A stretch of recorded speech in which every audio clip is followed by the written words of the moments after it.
ஃப்ரெண்ட்வுட்ஸ் நேயர்களுக்கு வணக்கம். அமைச்சரவையில் மூப்பர் பட்டியல் என்ன பண்ணியிருக்காங்க, ரிலீஸ் பண்ணியிருக்காங்க. இதில் முதலாம் இடத்துக்கு விஜயும், இரண்டாம் இடத்துக்கு புசி ஆனந்த், மூன்றாம் இடத்துக்கு ஆதவர்ஜனா, நான்காம் இடத்துக்கு அருண்ராஜ், ஐந்தாம் இடத்துக்கு செங்கோட்டையன். அங்கதான் பிரச்சனை இருக்குது அப்படின்னு சொல்றாங்க.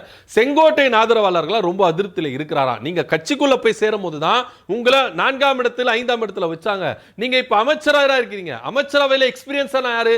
இப்ப அங்க தாவேக்காவில் இருக்கிறவங்க எல்லாரையும் காட்டிலும் எக்ஸ்பீரியன்ஸான ஆளு ஜேசிடி பிரபாகரனும் செங்கோட்டை அவர்கள் தான். ஜேசிடி பிரபாகரன் சபாநாயகரா போயிட்டனால இப்போ அமைச்சரவையில் நீங்க முதலமைச்சர் பக்கத்துல யார் உட்காரணும்? செங்கோட்டையன் தான் உட்காரணும். ஆனா ஆதவர்ஜனாவுக்கு என்ன அரசியல் தெரியும், ஆட்சி நிர்வாகம் தெரியும். புசி ஆனந்துக்கு என்ன ஆட்சி நிர்வாகம் தெரியும். சோ இவங்களுக்கெல்லாம் எந்த ஞானமே இல்ல. உங்களை பக்கத்துல உட்கார வச்சு தானே விஜய் அவர்கள் இந்த சட்டமன்றத்துக்குள்ள நடைமுறைகள் மரபுகள் எல்லாமே கத்துக்கணும்.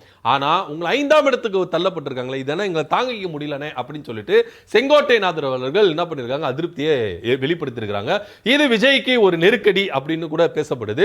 என்னதான் இருந்தாலும் இது இருக்கை தானே அப்படின்னு சொல்லிட்டு சர்வசாதாரணமா கடந்துட முடியாது. ஏன்னா அரசு தருகிற முன்னுரிமைகளை இந்த அடிப்படையில தான் அவங்களுக்கு முன்னுரிமை கொடுக்கப்படும் அப்படின்னு பேசப்படுது. சோ இதெல்லாம் கணக்கு வச்சுதான் செங்கோட்டையன் ஆதரவாளர்கள் தங்களுடைய அதிருப்தியை வெளிப்படுத்தியிருக்காங்க. இதை பத்தியோட கருத்து நம்ம கீழே கமெண்ட் பண்ணுங்க. நன்றி, வணக்கம்.